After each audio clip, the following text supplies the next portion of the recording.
Hey, folks, one of the Redneck Country Podcast. You are on with Real Redneck Todd Millard. And, of course, we got the almost guy, Mr. Bill Thom. Real Redneck Bill, are you there? Good evening, everybody. What a beautiful day for a podcast. It is a beautiful day for a podcast. And I'll tell you what. What? That temperature is dropping, and I'm going to have to start putting some more clothes on out here in the sunroom if we're going to keep recording these throughout the winter months. Suck it up, you tea drinking. I got a water tonight. I'm just drinking regular old water. it's not even dirty cold. water. It's colder than your tree stand. It is, yes. I guarantee you it's colder than the Taj Mahal with your heating buddy. And there, just get the heating buddy. We'll have to raise some funds to buy you propane tanks for your heater buddy. Yeah, probably. To keep this going. Who else you got on the phone today? Well, sitting beside me, we have my father, the patriarch of Redneck Country, Real Redneck Don Millard. Dad? Yep, I'm here. Mic hot. And Bill's hot. Right. The temperature's dropping. Took 2 hoodies and a fleece vest to walk over tonight. Oh, good grief. I tell you what, still walking. I applaud your efforts for making the trek over to Todd's place to do these podcasts. Oh, yeah. I love walking. No. Well, I noticed he didn't say he loves coming over to your place. He likes to walk. That's why he likes walking. Yeah, gives me an excuse to walk. And before we started recording, I was tormenting him, which you heard, and I love doing that. Yeah. all day long. To get a rise out of him. He doesn't have to be here to torment me. Like, good grief. Oh, yeah. So he's here and we're ready. We are ready to go. So yes, we are. This is going to be. Time. Hey, last time what? Last time we had a bunch of questions. Who ended up winning the hat last time? Mr. Tim.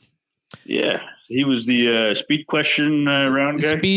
Speed round question, and then and he had another more serious question about trap shooting that we answered, and then he got back to us and said he's tried out some stuff and he's going to start rocking and rolling. I'm going to reach back because he did reach out, and there's the way that he responded was he's holding it now on the corners because he was having trouble with 1 and 5, and it was holding on the corners, and we said hold out from that. So if you're listening, Tim, I would go another 1.5 feet out from those corners on 1 and 5 versus hold right on the corners. But I'm going to respond to the email anyway and state that 1.5 feet, 2 feet is where I go. But we can.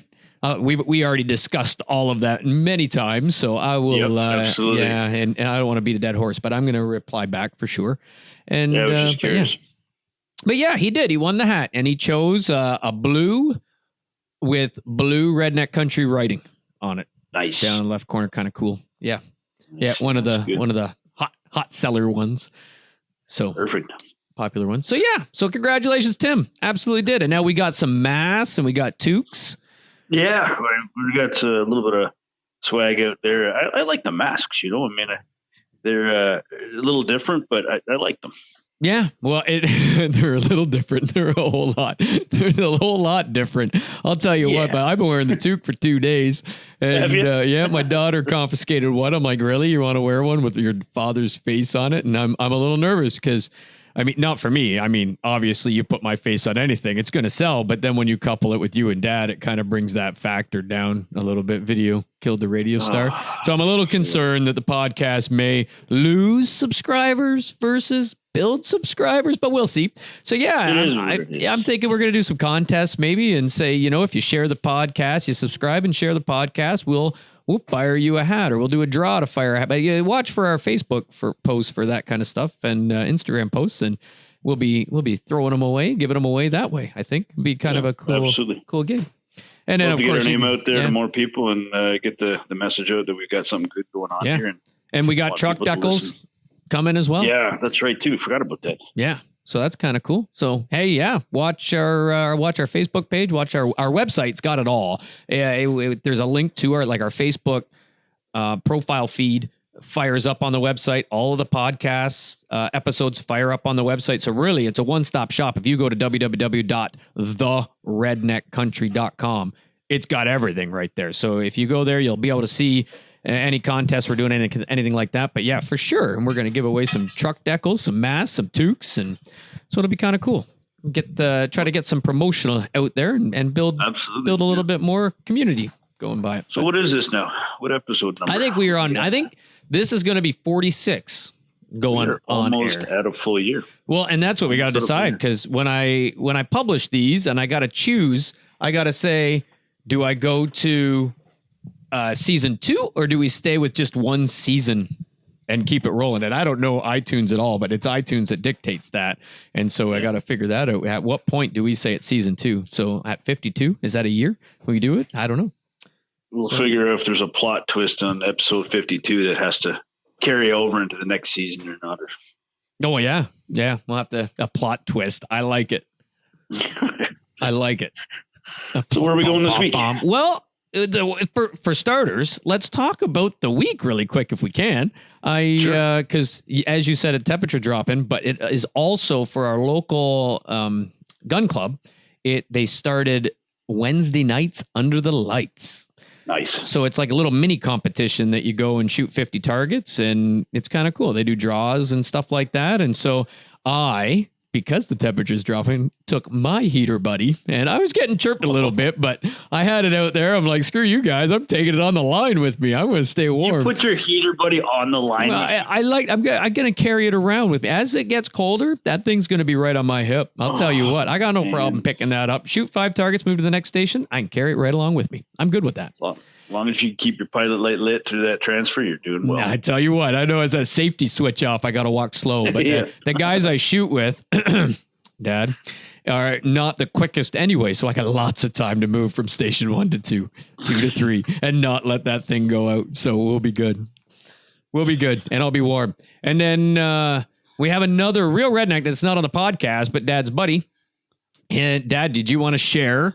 Yeah. Because he took our clinic. You know him, Bill, but he took our clinic. So he had a pretty big week this week. Yeah. Bill and I, we go Wednesday nights. And this week, Todd was working a little late. So he met us down there. And when Todd came in with a buddy, I know he said he was getting chirped a little bit, but he had a lot of people standing in front of it, warming their hands. And I sat right next to it. It was awesome. But that's right. Everybody wants to be your friend when you got a heater buddy. But our buddy Bill, he stepped up to the line and he says, I'm going to give it my all tonight. And doggone if he didn't shoot his first 25 straight under the lights, and was he beaming. He had lots of first 25 straight period. The fact that he did it under the lights was even more impressive in my mind. That's awesome. Yeah. And he was getting high-fived and he was smiling, and he says, I'll sleep tonight. I won't have nightmares and why I missed all them targets. I did it finally.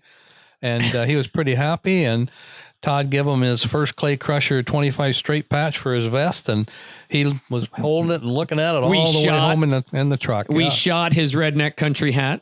Oh, yeah. Did you? I was going to ask if you blew that to pieces or not. And not to pieces. We did it cordially. So there is a young feller out there that there's a dad and a son, this is so cool because they have only been shooting 3 weeks and they came out. So it was they were kind of hanging with us, probably because I had the heater buddy, but they were hanging with us. So the kid was so pumped up that we were going to shoot this hat. He went and he grabbed a garden hook out of the gun club's garden. Everybody's like, there's nothing on it anyway. There's no flower pot or anything. So everybody's like, why is there even a garden hook at the gun club? But anyway, now we know. We grabbed it. We hung the hat on it because my pet peeve is when you take this thing and they'll wrap it in a bottle or whatever and they throw it up. You can never throw it far enough. I mean, you're shooting clay targets they come out of the house at 16 yards, depending on how fast you're hitting them at 25, 30 yards away, and you are obliterating that clay target if you hit it dead center. So when you throw a hat, you can't throw a hat 30 yards from where everybody's shooting, and you can't go out 30 yards in front of everybody to throw it up. That's not safe.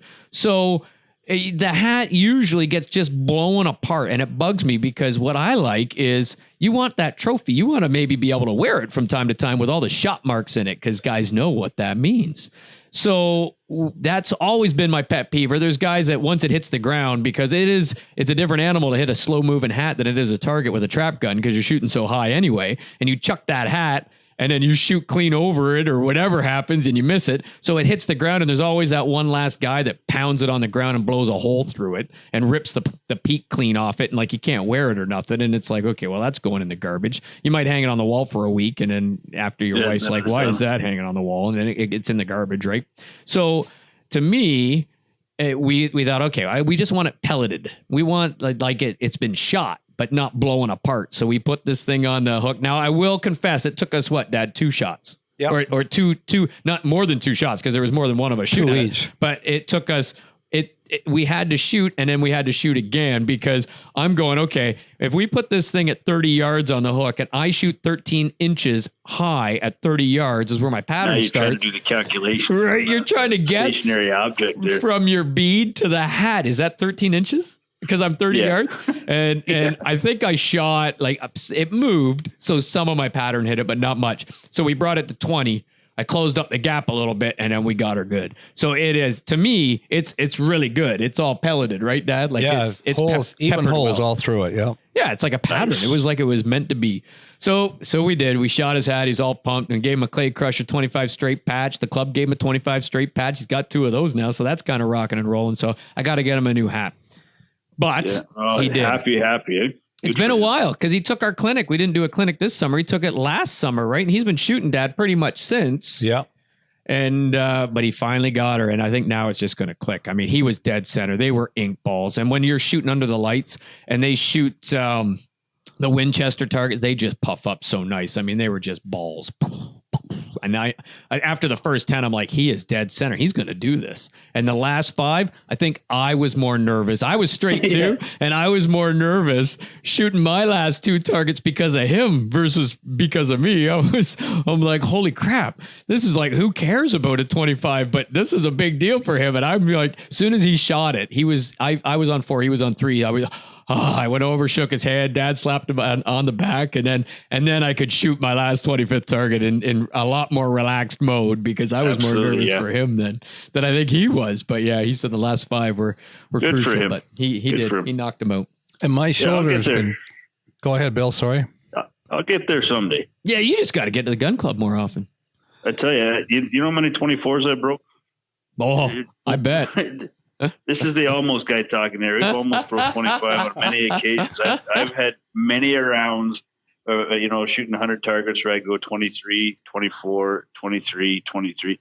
And then why can I not get that last target to make it 25? And it's just, you're absolutely right. One of these days I'm going to come to you and say, hey, guess what?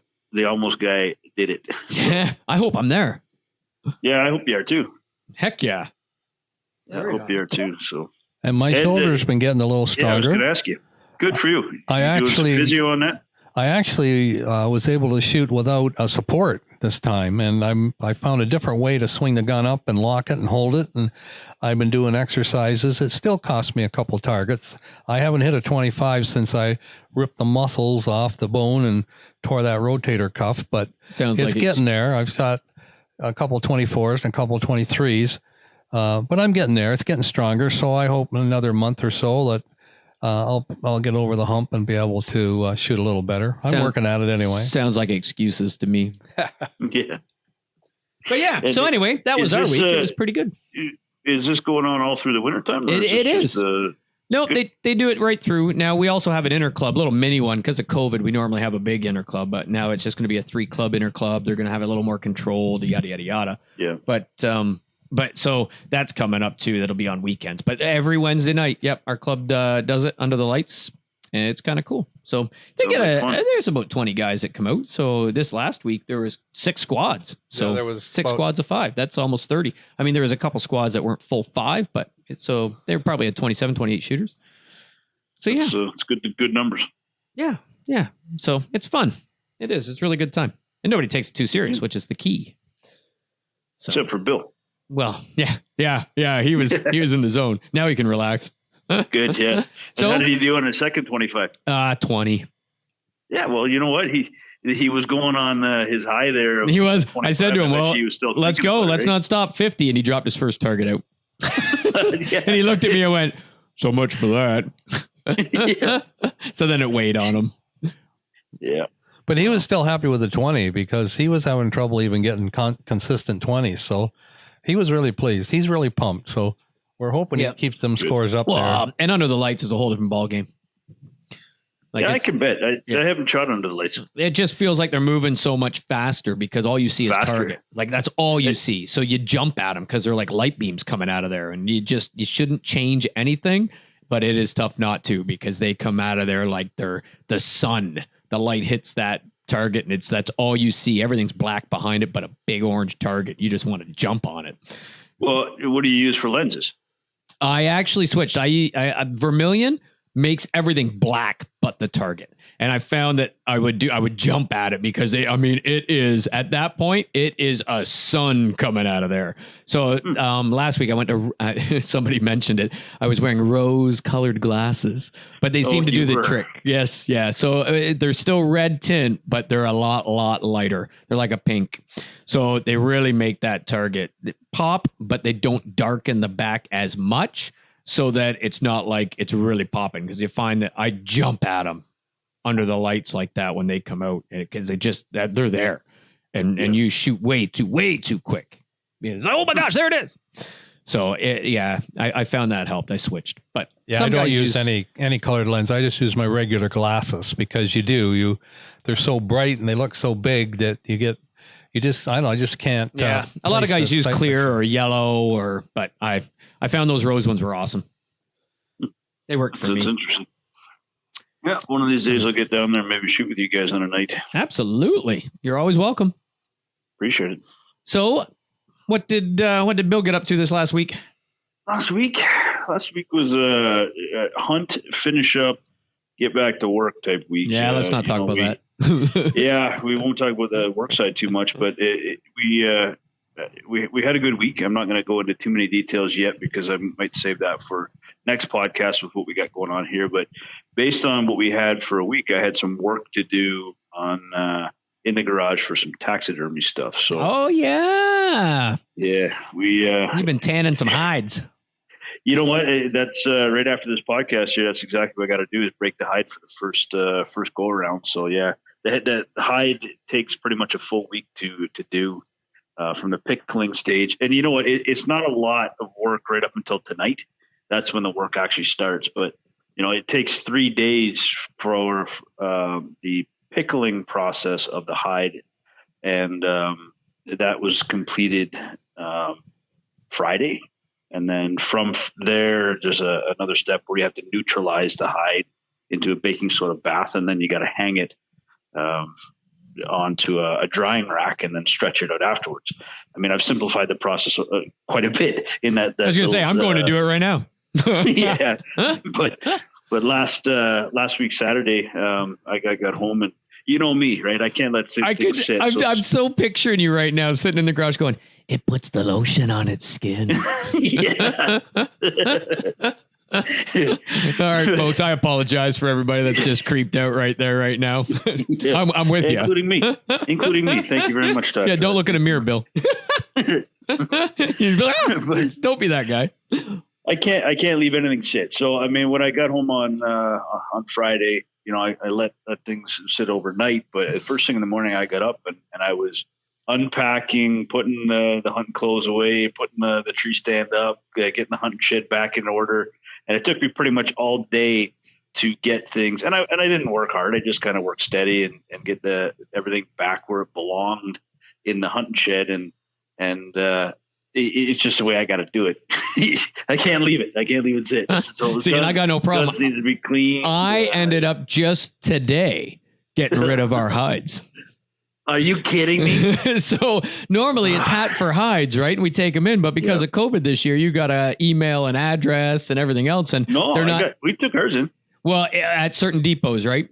Yeah. So we had to drive we had to drive 2.5 hours to do it. And we're like, that's not happening. We're going on the website and you can order them on the website, just pay shipping. And then you don't need to take the hides anywhere. You got to dispose of them. So I thought, well, what are we going to do with these hides? So they just sat there while we were making sure that's what you do to get the patches and hats. And so a week later, when that garage door opened, the wife, it sounded like someone died in our garage and then some. So Dad came over this morning, helped me load them in some biodegradable bags. And I was having some fun on Facebook this week because so many people keep posting about this stuff and it just cracks me up that people make these mountains out of molehills. Like, okay, I get it. It's a deal. It's not a big deal.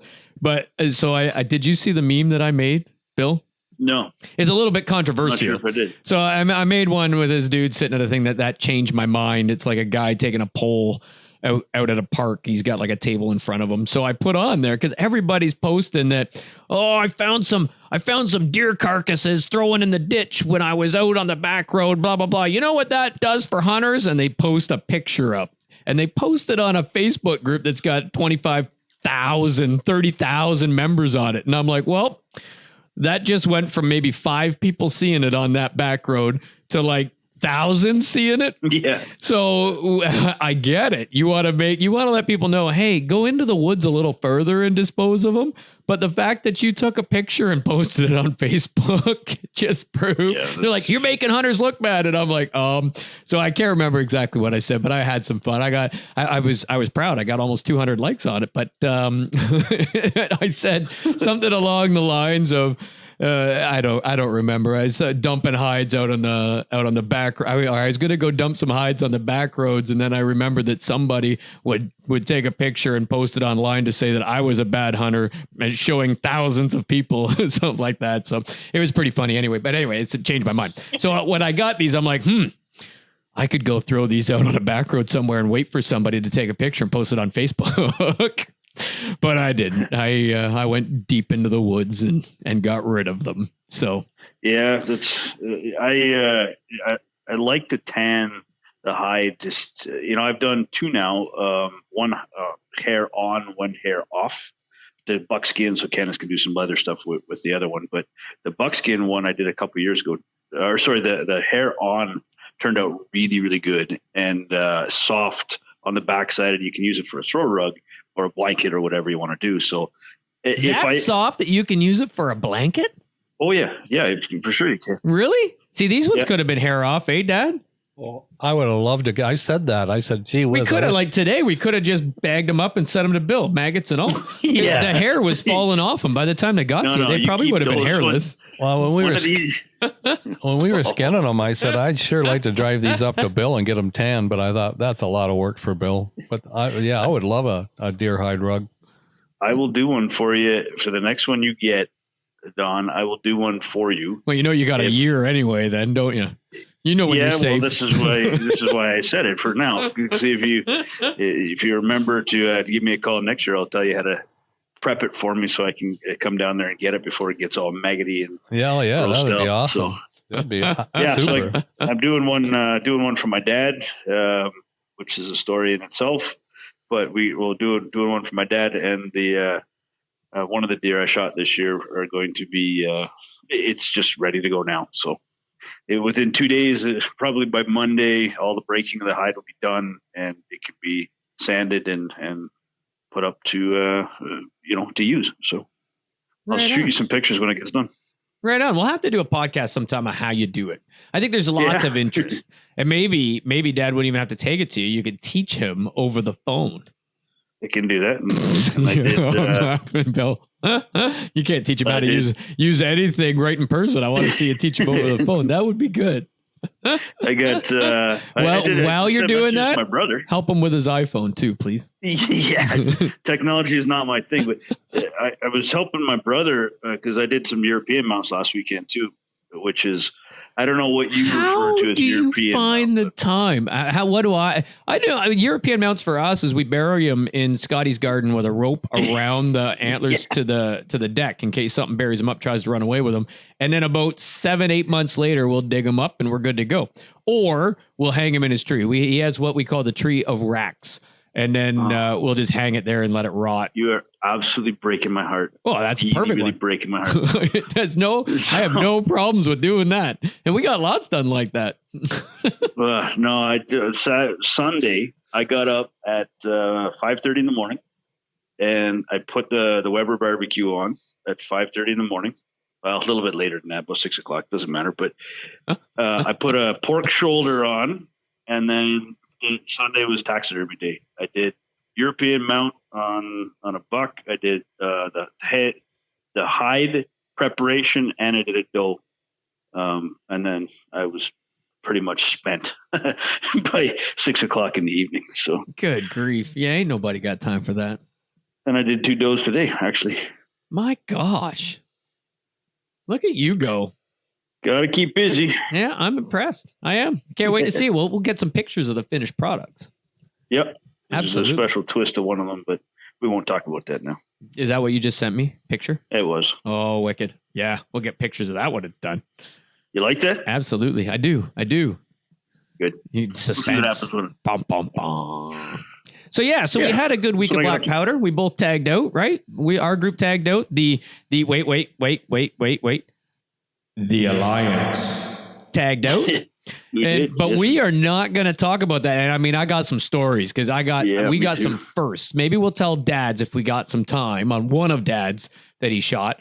And the one I shot was absolutely insanity. Folks, you would not believe it happened. I don't believe it happened still to this day because I made it happen. We talk about when we go turkey hunting and we make it happen. Same gig, and I found a new way of deer hunting that I absolutely love.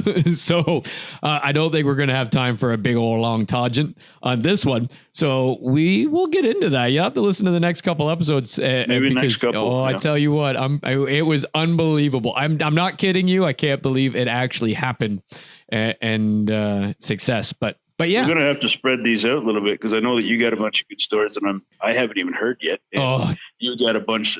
I've got a bunch that you haven't even heard yet, including how my brother shot his turkey. Yeah. And I seen pics, but that was it, right? So I didn't even get the story because it was his first turkey with a bow. Yep. Yeah. And that's a great story. That's awesome. Great story. And it was right before the hunt started, right? Right at the end of turkey season. Yeah, it was. It was either the last day or second last day of turkey. Well, we'll have to bring him on to tell that story. Yeah. See, the way I'm seeing it is like we've got a 24-hour podcast. Maybe we'll make it like the marathon. Yeah. Talk to my wife. I'll be out here freezing my buns off. It'll just be, Candace, we need propane. Yeah. And tea.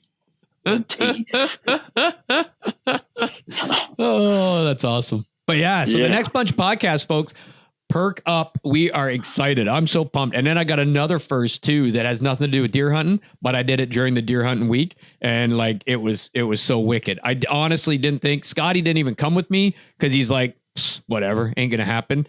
And it happened twice. And that's all I'll say. And I was so pumped. So yeah, off to the taxidermist we go. But anyway, so tonight, we didn't want to break from the question stuff because we posted on Facebook and we did the little share and give us your question and we'll do a hat draw. So we got so many that we gotta keep going on that, or it's just an injustice to do it 1 week, I think. And me, I agree. For a lot of people that sent questions in because we do appreciate it. So now that we've rambled on for 30 minutes already, we'll try to get through some, but we got one from a Mista, and he so much on Facebook, follows us and the whole 9 yards. It likes stuff and comments and asks questions, which is awesome. Super appreciative of that. Yeah. We absolutely do. And I love the comments that he's always saying and stuff like that. And he used to be local here. He moved away a bit, but he used to be local. So it is a Mista. Hold on. I'm going to get to the question here. His name on here is, I don't want to mess this up. Paczynski Winchester. And so his question, and he gave us a story. So he gave us his experience, but we're thinking, Paczynski, we know you're listening. So we will rather bring you on and have you tell your story than us share your story for you. But his question is, and Bill, I think this one's to you because this hasn't happened to me. Fortunately, but of course you're the almost guy. I'm the almost guy. And I know it hasn't happened to Dad. One of these stories is gonna definitely happen to me if it's gonna be one of these. Yeah, if it's kind of a negative connotation, you know it's going to the almost guy. So it is. So he says, have you guys ever lost the buck of a lifetime after you shot it? See, so I have not. A tough question, but yeah, there was a story in the almost guy's hunting career where I could, in your repertoire. I can answer that. Yeah, in the earlier days when I was hunting with a golden eagle compound bull that was secondhand. Is this why they're not in business anymore? You probably got mad. You put them out of business. I wrote some nasty letters after that. So. The editorial from Bill Thom. Yeah, that's a Halloween buck story. That was before I was even. Which is like one of the magical days, they say. And I'll tell you why. This was a magical day for me, because it was the first day I've ever rattled in a buck. Rattled in a buck? Ever. First day that I had ever rattled in a buck was on Halloween. And this is too good to be true. I mean, I hunted this spot in the Niagara region when I used to live down that way. I used to live in St. Catharines, and a good friend of mine gave me permission to hunt on this little piece of property. And it was soybean fields on both sides and a ravine behind the stand. It was perfect.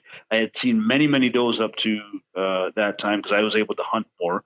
No work, no kids, no major responsibilities. So I'd seen does. I actually had a doe and a fawn come out to me, and the fawn laid right down in front of the stand, and while the doe was trying to figure out what I was up in the stand. Awesome experience, but that's a story for another day. But I knew there was big bucks in the area. Talking to the farmers, talking to the gentleman that gave me permission to hunt, there was bucks in the area that were monsters. I hate that. You know that? I hate that when you talk to the landowner and they'll tell you there's a big 10, and then you get hooked. And then even worse is when they'll text you and they'll be like, hey, that big 10 standing in the back field right now. It's like, don't. I could have went hunting. No, don't text me. Yeah. Or it's, hey, are you in the stand right now? No. Why? Oh, because that big 12's walking right to your stand. Yeah. So shut up. that makes you so mad. Well, I've let the one landowner where I hunt know that it irritates me. So like now I get pictures. That's probably what you would do too if somebody told you the same thing. But this, I'd take pictures of it, me laying across it with my bow beside me, smiling while I held the rack up. I hadn't shot a deer up to this point in time because I was pretty new to bow hunting. This is probably the second year. And that sounds like a good prelude excuse, but carry on. Yeah, you know what? I got to give you something at this point in time because it doesn't end well. It was 80-kilometer winds. The sun was in my eyes. Yeah, I don't even remember what year this was, but I was young enough that bow hunting was just a new thing to me. Because you know what, there was a point in time that I didn't ever think I was going to bow hunt.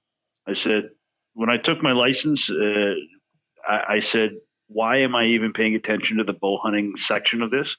Because I'm going to rifle hunt, shotgun hunt. I'm not even going to bow hunt. Boy, was I wrong. So, but we was this pre Beard Bill? Yeah, actually it was. It was definitely pre-Beard Bill, and that was a smooth face. And that's probably part of the reason because the anchor point was different. Too close to your face. But, so this one morning, it was October 31st. I remember it like it happened yesterday. I got into the stand early, as I always did, because it's what you do, and I decided I was going to rattle some big bucks in today because I was watching Bill Jordan's Real Tree Outdoors and seeing how they did it down in the lower states. And, me being, the bow hunter I wanted to be, I bought myself some rattling antlers and got into the stand and I rattled. And I rattled and I grunted like I saw on the TV, and I put the rattling antlers down, and sure enough, off to my left, and it's funny, I can picture it to this day. Here comes big old bruiser buck. How quick came in? How quick from your rattling? Like how? Honestly, I didn't even hardly have the rattling antlers down, and he was coming in. So he was within earshot when you let them things rock, like your earshot. Like no question in my mind. He was close because like I've done it, and I've had lots of deer come in 15 minutes later. And I've said this on previous podcasts. I've never rattled and had them run to me from like they were just beyond. No, he came in on a mission, and he came in, and if I'm looking straight ahead, he came into my 9 o'clock from which way was the wind blowing? Sitting. Wind was blowing. That's a great question. I don't remember now, but I think it was blowing out into the field as opposed to the ravine that he came out of. So like 12 o'clock instead of 9 o'clock. 3 o'clock instead of 9 o'clock. 3 o'clock instead of 9 o'clock. So the exact opposite direction. Oh yeah. So he came in, That's a good question. I mean, it's been so long ago. You probably from the 12. It's just I'm always curious because every big buck I've ever had come in, almost every buck I've ever shot has gone all the way around me. If they were in front of me, because I usually set up with the wind going into my face, blowing behind me. If I'm in a climber, which typically I am, but so when I rattle or grunt or whatever, I'm expecting them to come from behind me. Every big buck I've had come in has come around me, like stayed out at like 80 to 100 yards and walked all the way and then closed the gap up to 30 coming in downwind. Yeah, I mean, it makes sense because of how close this deer got to me. Depending on where the wind was going, I guarantee you he stood right there with the wind in his nose, and he was trying to figure out where that deer was that he was about to fight. But so this buck, it comes up out of the ravine, and now he's charging across. And I'm up pretty high in my tree stand. We always put them high. I like the nosebleed sections myself just to get out of the wind patterns. Like 20 feet?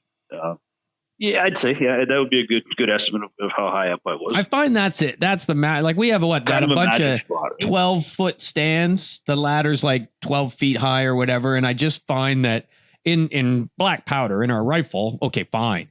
But in bow, I just don't like being that low. So then we got a bunch that are, I think it's like 17 feet to the shooting rail, which then still makes you only about 15 feet, 14, 15 feet high to the foot rail, right? So even that, but when I grab the climber, I go to that 20-foot level and like deer right below me don't look up, don't see me that high. So I find that once you hit that 20-foot mark, that's the magic spot. So I agree with you. I'd like to be a little bit higher. So that buck comes across right in front of me, and he stops broadside 20 yards on the nose. Okay, wait. So that we can all get excited with you. How big?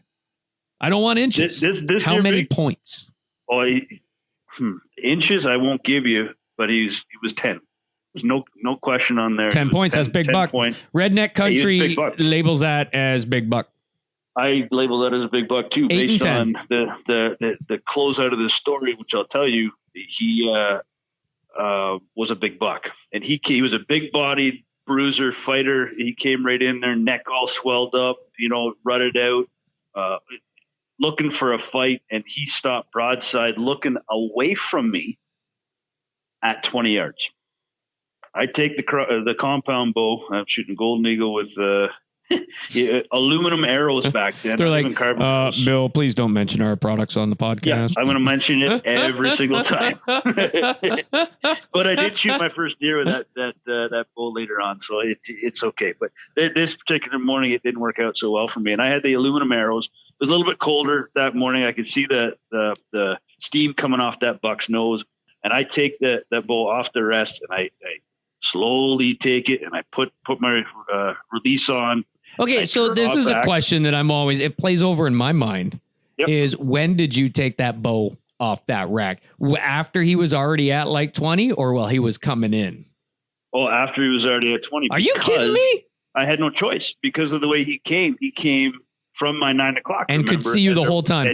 There's no question if I had him moved, he would have been able to pick me up. No doubt. So you didn't even pull that off until he was 20 yards. I had no choice. I mean, he came on me so fast based on me putting the Rattlelanders down that deer didn't give me an opportunity to be prepared to pull that off the bow hanger and get close enough, get ready enough to take the shot. So I took the bow off as he was coming. His head came past a couple of trees in not a little bit of a thicket, but there was some 2 or 3 big oak trees right there. And he came back behind those trees, and then I was able to take the bow off as quickly as I could. So with the aluminum arrows coming across my rest, it went and it's that noise that arrow made drawing back. I have felt on my rest. Yeah, well, camouflage felt so that the deer can't see the rest. I'm a rookie, right? This is my earlier years, and I could vividly hear that arrow coming back across the rest, and then I watched nails on a chalkboard to that buck. Well, the hair on his back, I watched him stand right up. Yeah. The hair stood right up. And I picked my spot at 20 yards and I let loose and I heard a whack. And I hit right into his shoulder blade. No. At 20 yards. I've done that. Right into his shoulder blade. And back then, the bows aren't fast enough to blow through that shoulder blade. No. Well, and especially when I was... And you being a little dude, didn't have the strength to pull back like 70 pounds or anything. There was no 70 pounds in that, I promise you there. I hit that shoulder. No question, I hit that shoulder.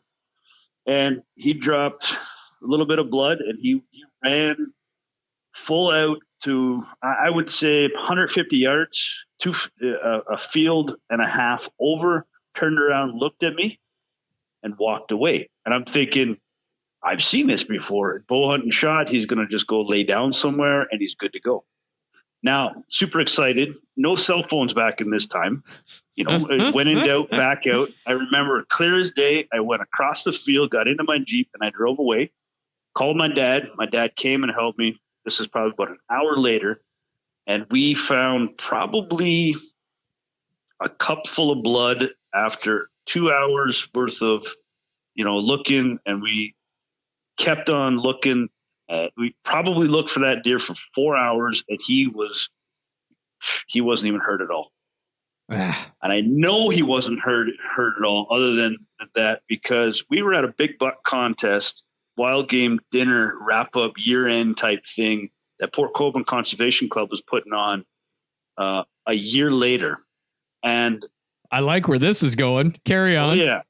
There was a gentleman that came, and he ended up taking either second or third prize in this big buck contest. And I started talking to him, and I started to zero in on where he was hunting, because the rack was beautiful, looked great. I said, where did you shoot it? And he didn't tell me exactly where. And he said, the funny thing about that deer was there was a broadhead lodged right into its shoulder when I skinned it out. Did it have a piece of aluminum broke off? and sure enough, it was the same deer on the same property that I had shot 1 year earlier. So good part of that story is it didn't die. So, and another hunter was able to harvest that. The bad part is the almost guy was born. The bad part was it wasn't you. It wasn't me. But you got to watch that guy walk away with your prizes. I tell you what, when you saw, did you say to him, "Hey, that's a double team. We got to split this." I did. Man. You slowed him down. I told him the story about how I shot that deer 1 year earlier, and he was tickled to hear that.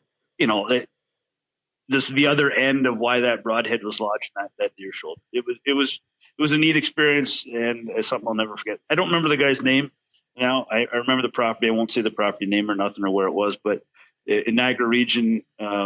We had some almost success there early in my bow hunting days. So yes, I have had a buck of a lifetime after I shot it, not recovered, and it is heartbreaking every time you think about it. And it's drilled home even more by a dude bringing it the next year. Yeah, I tell you, but honestly, that's so awesome. To this day, I can still picture everything about that hunt.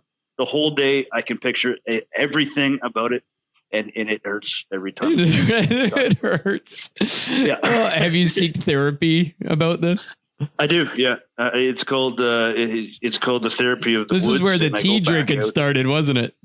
It was that where the almost you. guy started, for sure. You're like, okay, I'm going to drink tea now because it soothes my soul, but I'll grow a beard so people still think I'm a man. Yeah. Well, you have a beard now, too, don't you? Well, for the time being, if you could call it that, I'm debating, and now I don't know, because there's so many people. When I put a poll on Facebook and Redneck Country, nobody commented on there, but on my personal Facebook, because of all those people know me personally, they were all over it, and I think the majority were keep it. Dad, what's your theory? I know Mom was all over it. She commented on 2 different videos by accident. She was so excited to say, shave it off in all capital. I'm like, Mom, wrong video. What's your thoughts, Dad? I say keep it, trim it up. Trim it. Yeah, but trim it up. Yeah, make it look neat. No, I don't know. Keep it neat and tidy. I might look into some of these beard oils. I might get into this beard thing. Tell you, Todd, you keep your face warm in the wintertime when you're sitting in the not mine. Maybe not yours, but my chin maybe. But do you get my upper lip and my nose? Do you use beard oils, Bill? We've never gone down this path. Yeah. We're going to talk about this on the podcast. You drink tea. I might as well go here. No, I don't use. Like there's all these companies that have come out now that have this beard. I don't even know. I don't want to say like manicure, whatever they call it, grooming, whatever you want to call it. But there's like all these companies that claim they're so manly and get conditioner for your beard. Yeah, I use some of that stuff. Actually, I do. I was going to say, am I going to have to ask Candace? Maybe she buys it for me. Yeah. But you got to keep it healthy. This is a part of you when you get a beard, and the beard. I'm trying to get it longer. I'd like to get. You want it longer? Wait a minute, longer? Look, I tell you right now. Yeah, absolutely, no question in my mind. When I was down in Florida, I got chirped by one of the mannequin things there. That ZZ Top is walking through the park, and I said, if I'm going to be looking like ZZ one Top, of the mannequin things. What do you mean the mannequin things? Those the dudes, the performers that are there? Yeah, well, it was a donkey and Shrek. We walked past the Shrek a donkey ride. It was an animatronic 3D type ride, and Donkey was there, and Shrek was outside. And yes, Donkey chirped me and said, "Hey, look, there's ZZ Top. I bet you he spends a lot of money on beard oil." Is exactly what he said. See, and you said no. My wife does, and she buys it when she's getting my tea bags. I waved. The kids thought it was hilarious. Ha ha! Dad's getting chirped by Donkey. This is great. Carry on. Family vacation memory number 12. This is great. Chalk it up to Dad getting chirped. But I tell you, so I love the beard. I love the beard. I wouldn't shave it off for nothing. And if I could grow it another 3 inches, it's driving me nuts. It tickles my nose and my lips, and I don't know. Get past that. It's a manly thing, Todd. You can do this. You really can. You can do this. How low have I stooped that now I'm gonna have to start drinking tea? Yeah, no. I don't even know who I am anymore. Yeah, but you put cream and sugar in your coffee. I drink my coffee black. So, I mean, I get it. We have our differences here. We're all built differently. But some guys can handle a beard and some guys can't. I mean, your dad got a beard. I've always said, Bill, you call yourself the almost guy. And here you and I got beards, and Todd gets his picture taken with. And I thought, man, he's growing a beard this year. He's almost a man. Wait a minute. I'm the chirper. Where did this flip around? Yeah. I see. Well, maybe that's the other thing. You drink tea and you're old. There. Full stop. If you take a look at the podcast logos that are on our hats, we're the only ones that look good. I think my eyes pop.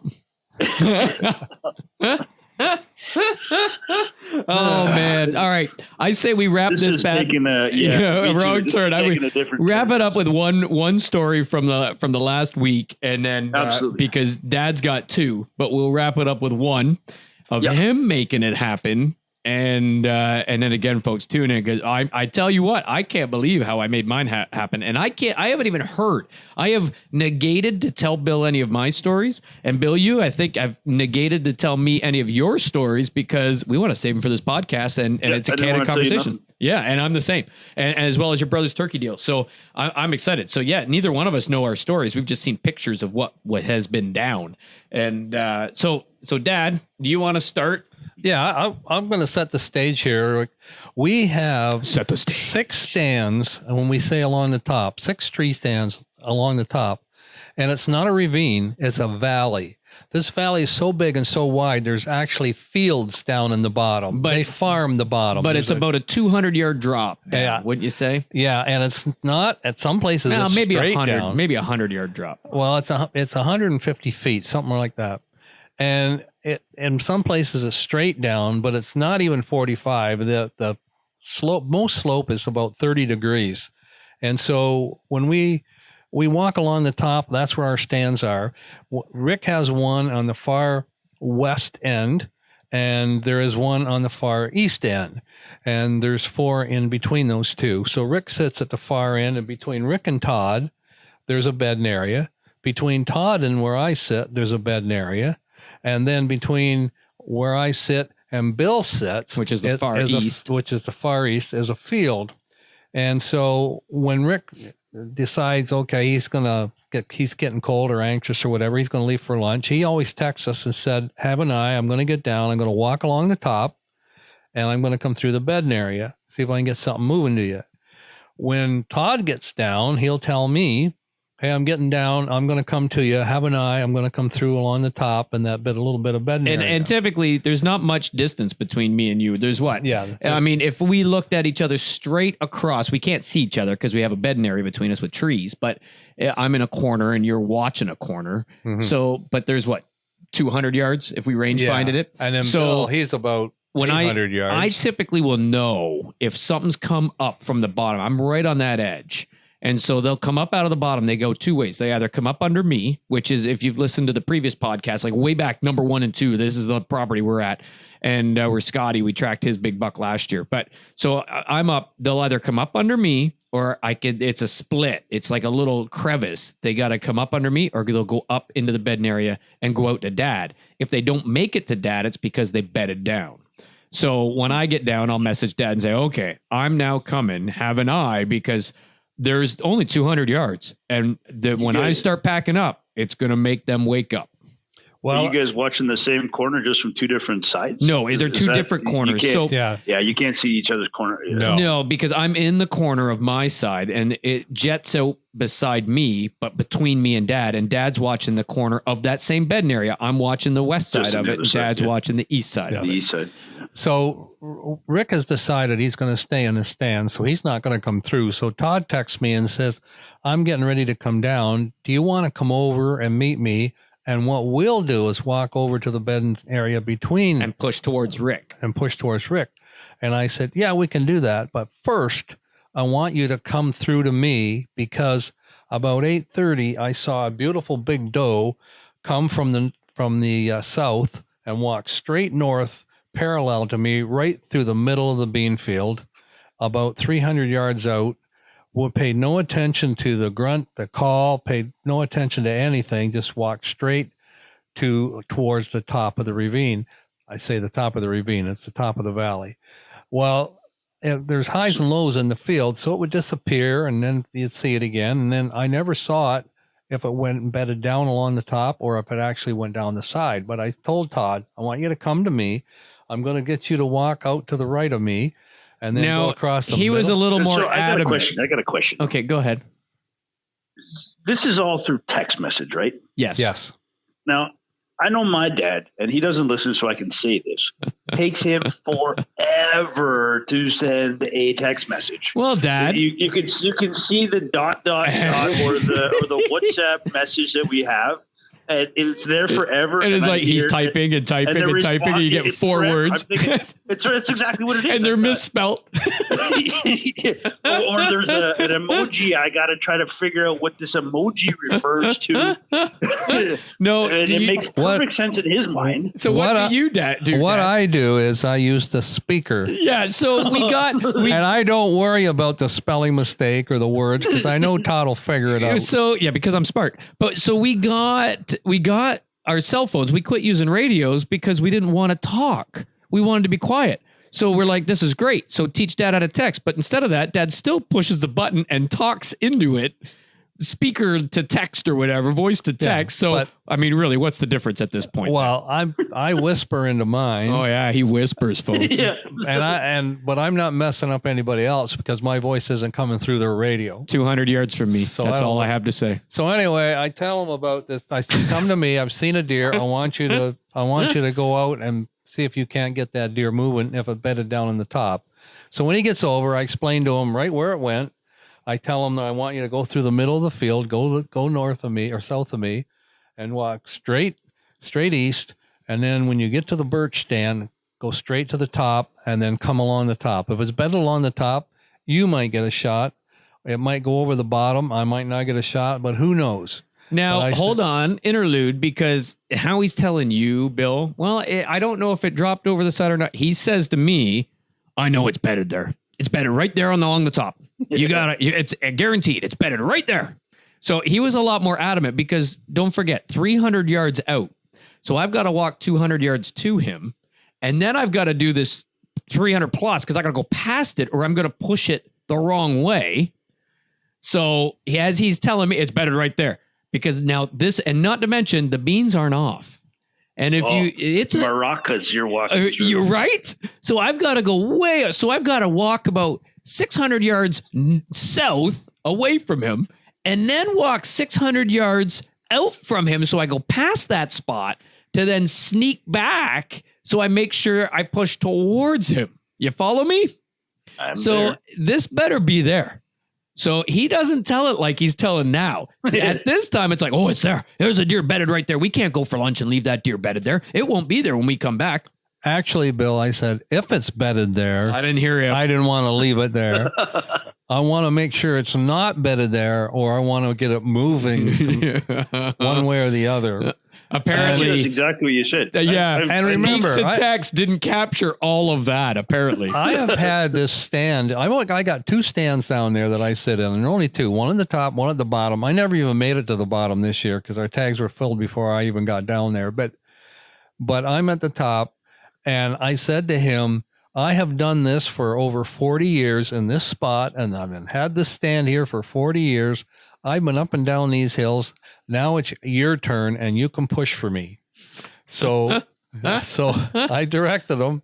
So he's out there, and I lose sight of him. I lose sight of him going out through the beans. I lose sight of him heading in towards. Okay, my turn now, because now at this point you're just sitting there. I lose sight of him every once in a while. Like I see a bit of orange. I saw a bit of orange in the birch stand, and then I'd see a bit of orange, but.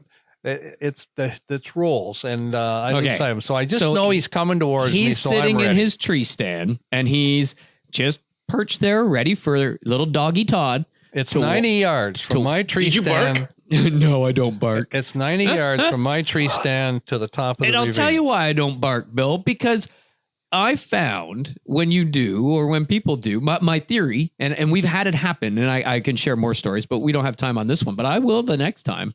As we get into this more, but when you bark, the deer will just sit low and quiet and let you go by and then out the back door and get past you. I've had that happen lots. And Dad, you and I walking together. We won't tell that story. We'll tell it another time, but we have had it where we both took a shot as we came back. So anyway, I'm sneaking because there might be an opportunity for me to get a shot on a deer bedded along this, because the whole top of this, what I call the ravine, but over the valley, and there's a creek that runs down through it and everything. So it's pretty high deer activity down there, but they go along the top. There's a little bit of a lip, a little bit of a ledge. So it's only about 10 feet over. And so we walk along that top all the way along, and they'll jump over the side or they'll run straight over to Dad. And so I've got to just tuck in really quietly as I go to these little ledges, these little shelves that overlook that valley. And I overlook to see if there's any sleeping on that ledge. And then I can see down the bottom. So as I'm going, I'm walking along and I look over. Nope, nothing. I'll go down that ledge, nothing. Walk along it and then come up and the ledge ends. So I got to go back up to the edge of the field, up to 10 yards high, and then walk to the next one. So I went way past the first one where Dad seen them go in, and I went way down. And as I'm coming back, I thought, okay, I've checked 2. Now here's the last one. This is where he said they were. And previous years, I had a buck. There's a pine tree that's about 40 yards. This one's a double ledge to the bottom. So it drops 10 feet and it has a nice ledge. And then it drops about 20 feet, has a nice ledge. And then it finishes and goes right down to the bottom, creek bottom, and then into that valley. So I know on that second ledge, there's a pine tree. And I walked in 2 years ago and a buck was sleeping. And he stood up and stared, and we were out of buck tags. We only had doe tags left. And so I had to watch him stand up, look at me, and then jump down over the edge and down to the bottom. So this is where he says this doe went. And so I go along and I sneak over that edge and I go in and I'm looking at that pine tree because I figure that's where they sleep. It's going to be right there. And there's fresh tree branches falling, like they were in there logging. And so the whole top of a tree is to my left on the top ledge. It's only 10 yards over. And I'm looking down that 20-foot drop at that pine tree. And all of a sudden, whoom, a doe jumps up out of that top of those branches and goes right by me, whoom, right down the bottom, and looks back up at me. I cocked my hammer, put the gun on her, and her head is behind branches, but I got her. And I could take that shot because it's straight down. I mean, it's like 100 yards or 150 feet, whatever it is, straight down. I guess not quite 100, but straight down. So it's a longer shot. But I know I could take it, but I'm thinking, man, if I make a bad shot because I can't see her head, I could just got her whole body and she's facing away from me, trying to look back at me through thicket. If I hit a branch or something and I don't know where I hit her, she's going to go across that creek and into that. There's a lot of thicket and in the valley. We got a long tracking job. And so I put the gun up, I find her, and I'm holding it. I'm thinking, do I do it? Do I do it? Do I do it? Do I do it? Do I do it? Do I do it? Literally, 10 seconds, I'm holding on her shoulder going, no, it's okay. And so then after she's done looking for me, she runs and crosses the creek and I watch her go. I thought, okay. So I continue now to look and I thought, okay, I'll start to head left now. Just as I go left, another one jumps up and takes off, only this one doesn't stop. It goes right down over that 30 or 20-foot drop to that next ledge, down that big white tail in the air, and away it goes. And I'm thinking I should yell at Dad and let him know it's coming, but there's no way he's going to hear me. So I run down the hill after it because I'm thinking, my gosh, this is exactly what I said would happen to him, is if I go along the top of this, anything that I jump is going to go straight to the bottom. It isn't going to come up top to you. It's going over the edge. So I run down thinking I got to get down there to see where this thing's going. As I'm going down, I'll be darned if that darn thing didn't go 100 yards right over to the corner, 200 yards over to the corner of where Dad is, and straight up that hill right to him. And oh my God, what are the freaking odds that this works? That's exactly what it was supposed to do. It followed the script. Oh my God. I couldn't believe it because I even argued with him when I said at the beginning, which he didn't share, was anything, Dad, I push over, it's going right down the bottom, just like that first doe did, across the creek and gone. Like it's going to the bottom.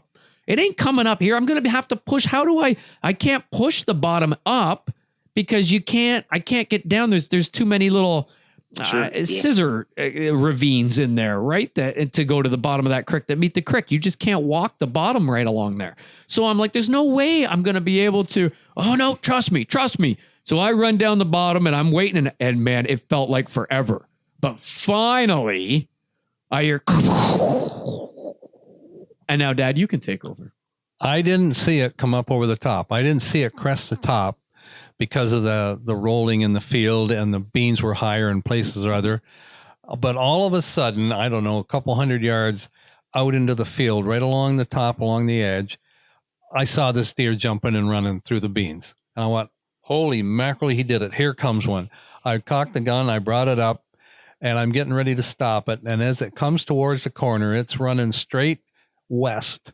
And I'm sitting in a fence row that goes north and south. And it's going to run right into that bit of woods and bedding area that Todd sits between the other side of. Yep. That sits yeah. And so it's coming through the beans.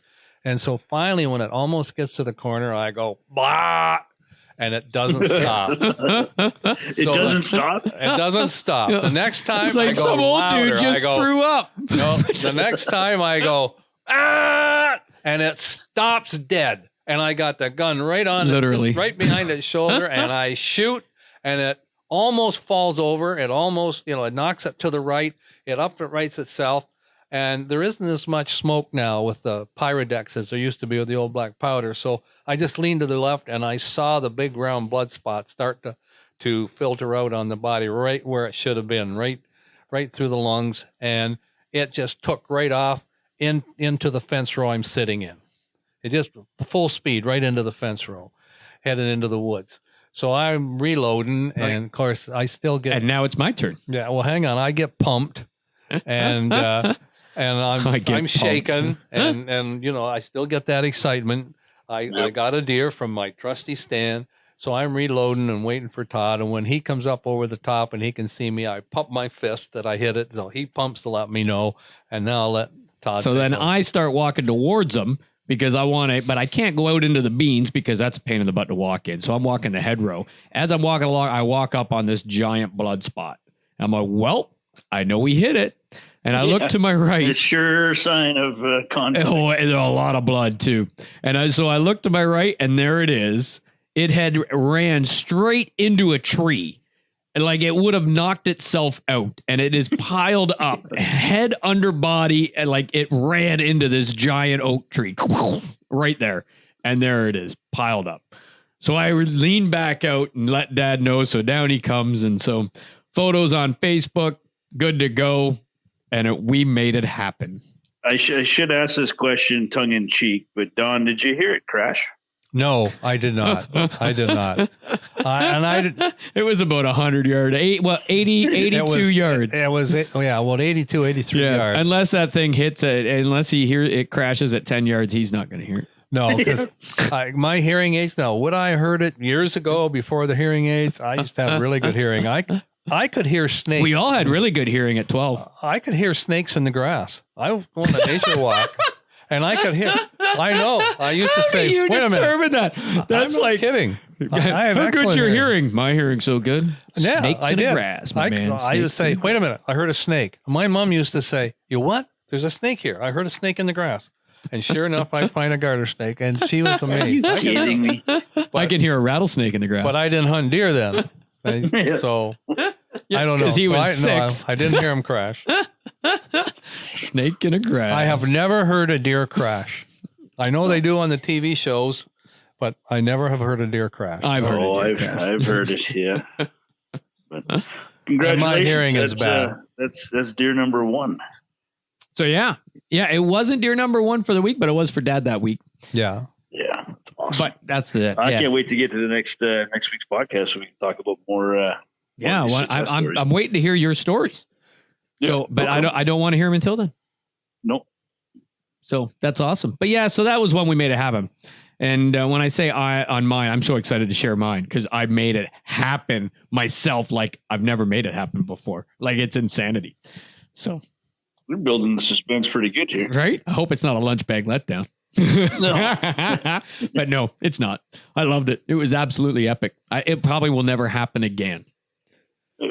It will. Never say never. Nah, I hope it does, but I don't know. It was pretty freaking cool.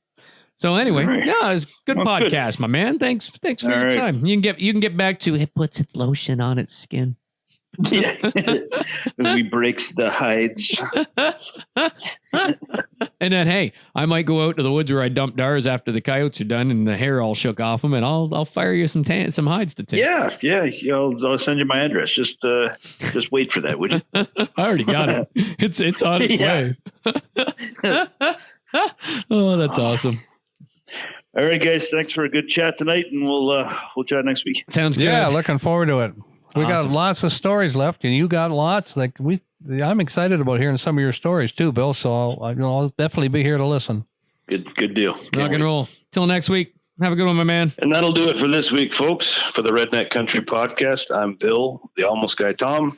And I'm Todd. Thanks for listening. And folks, if you want to be part of the podcast or you want to give us some feedback or really contact us about anything, feel free to email us at podcast@theredneckcountry.com. Again, that's podcast@theredneckcountry.com. Thanks for listening. Talk to you again next week.